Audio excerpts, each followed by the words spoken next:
Ambiance moins studieuse et un peu plus festive. À Vassy, en Haute-Marne, on travaille d'arrache-pied pour préparer la 43e édition du carnaval dans un mois. Et les stars, ce sont les chars, préparés méticuleusement. Rien n'est laissé au hasard. Un reportage de Solène Anson et Marie Galland-Fontan. Et de toute façon, on avait dit qu'on mélangeait un peu avec le rouge. Avec 6 autres bénévoles, elle participe à la construction de ce char transformé en un temple chinois depuis le mois de février. Ça vous fait plaisir de rajouter un peu de couleur? Ouais, ça égaye. Et voilà, pour ceux qui ont l'occasion de venir au carnaval, c'est vraiment un moment de joie et tout le monde a le sourire. Ça redonne... c'est un bon moment à vivre le carnaval. Un univers haut en couleurs qui se transmet de génération en génération.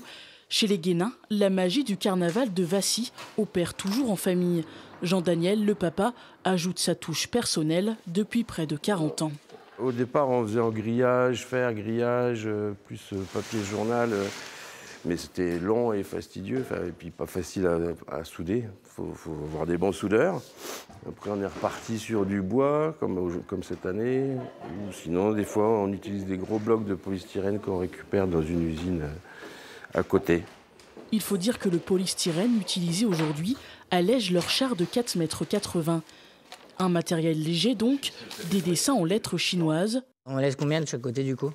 Le geste doit être précis. Le plus difficile, c'est que ça représente quelque chose, que ça soit compréhensible et que ça soit esthétique aussi.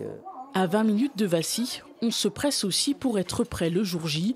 Parmi les 800 carnavaleux attendus, Aurélie et ses amis dévoilent leur côté hippie. Ça nous inspire un peu la paix, le côté, les années hippies où ils étaient tous tranquilles, la vie est belle.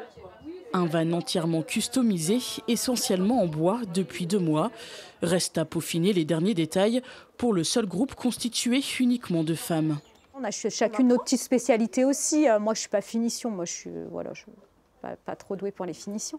Moi, je ne fais pas les finitions.